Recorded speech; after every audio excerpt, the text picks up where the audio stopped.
For more on the story, we're joined now from Washington by criminal profiler Pat Brown. Pat, as you know, we can't identify the victim in this case, but we can certainly speak and think of what she may have possibly endured at the hands of her alleged captor. We know that for more than a month, the allegations are that she was possibly abducted, kept in a basement against her will, and it is an elderly gentleman who's accused of abducting her. How common are cases like this?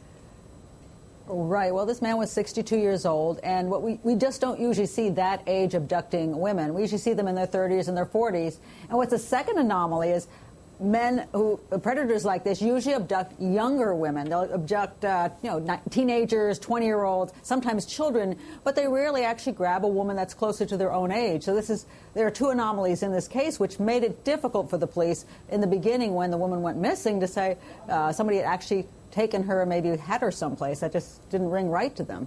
So, I mean, is there any case where you can draw upon, I mean, what is the psychology at play to someone who is accused of, crimes such as this, of holding someone in a basement and possibly sexually abusing them for quite some time? Well, they usually are sexual sadists. They like having control and power over their victim, and they want to keep them around so they can enjoy them day after day after day. And that's why they have their little dungeon. They consider themselves the master of that dungeon. And they just don't want to, they're not like a regular serial killer who simply grabs a woman, kills her, and it's over in 5 or 10 minutes. He wants to keep it going for quite a while. And he thinks he's got the power to do that he can scare her, or he can imprison her, he can possibly use handcuffs, whatever he's using, to keep her in his possession as long as he wishes to have her. The fact, though, that, it's alleged that perhaps this victim was held for more than a month. From what we understand, she was, apparently able to get help. But are you surprised at the time period? I mean, a month. Certainly, we've discussed stories where people are kept imprisoned for much longer than that time. But, I mean, what do you make of the fact that it was a month? Apparently, she was also aware of the fact that the media was talking about her being held captive, possibly.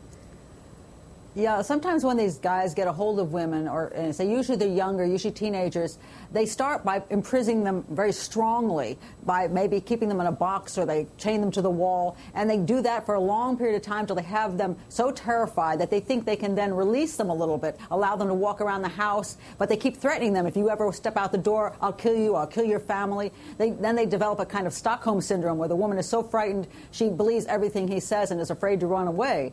I think in this particular case, if all the stories are true here, we have a woman who's over 50. She's not like a teenager. She's much more aware and a lot harder to control and to keep in that mindset. So that may be why she was able to escape eventually. As you know, one of the most horrific cases that has some similarities is that of Joseph Fritzl. The allegation was, he confined his own daughter, allegedly abused her for years. What is the psychology of, someone who allegedly abuses a member of their own family versus, as we understand in this case, the alleged abuse was, aimed at a complete stranger?